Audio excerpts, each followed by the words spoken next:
So we should make y the subject of equation 1. Good. Okay.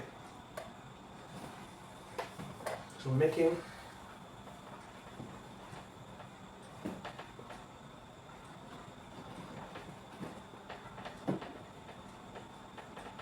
So let's make y the subject of equation 1. Let's make y the subject of equation 1. So equation 1 is 2x plus 3y is equal to 13.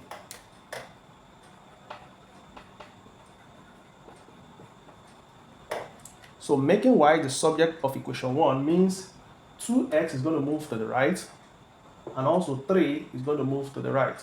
So the first value we need to move to the right is 2x. In order to move 2x to the right, we need to introduce the opposite of 2x, which is minus 2x.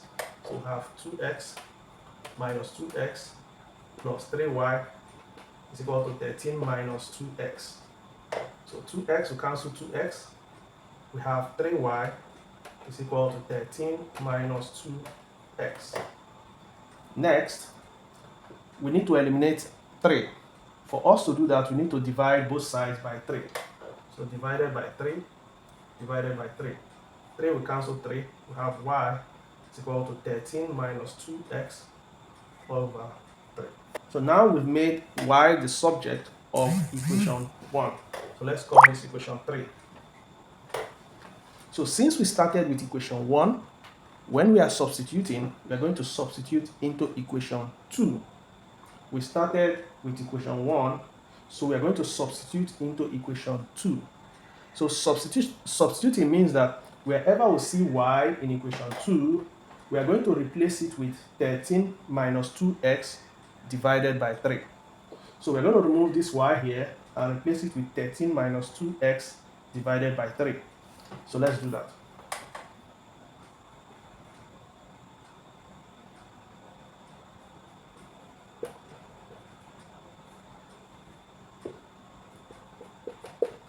Okay. So we've done that. We've substituted. We've replaced y in equation 2 by 13 minus 2x divided by 3. So now how do we eliminate this divided by 3? So to eliminate divided by 3, we have to multiply the entire equation by 3. When you multiply the entire equation by 3, this 3 as a denominator is going to cancel out 3, because 3 is going to multiply 2x to give you 6x, plus 2 is going to multiply 13 minus 2x all over 3. 13 minus 2x over 3 times 3. So 3 will cancel out 3. Okay, so you are going to be left with 13 minus 2x. So we have 13 minus 2x. And then 3 is going to multiply 17. That will give us 51. So now we bring the x together. We have 6x minus 2x. We can move plus 13 to the right, and it becomes minus 13 is equal to 51 minus 13. So 6x minus 2x will give us 4x is equal to 51 minus 13 is going to give us 38. 38. Did we make mistake anywhere? Yeah, thank you. Thank you. Yeah. So here is 21, sorry.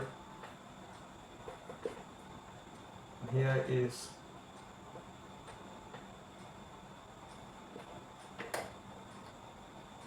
okay, so this makes here to be equal to 8. Okay, thank you. So just one mistake can just cancel out everything that the good work you've done. So 4x is equal to 8. So dividing both sides by 4. So 4 is going to cancel out 4. We have x is equal to 2. Thank you for the correction. Yeah, Kem said it's easier to make y the subject of equation 2. That's correct. So why it is easier is because whenever you have a situation like this, and then you have one of the variables that has its coefficient, that is the number in front of it, as 1, When you don't see any number, of course, we know that means the number in front of that alphabet is 1. So when you have an equation like this and you see something, you see a variable like this without a number, that is the one you make the subject of the formula, the subject of the equation, to make your work easier, to make your work faster. You can just use this one, okay?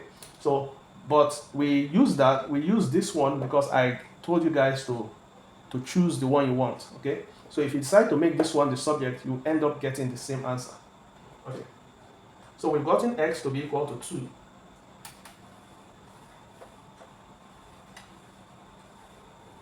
So now just as we did in the first example, since we now know x to be equal to 2, so we put it back into equation 3. So now we have y is equal to 13 minus 2. Instead of having x here, we're going to have 2 all over 3. So we have 13 minus 2 times 2 gives us 4 all over 3. So this will give us 9 over 3, which is equal to 3.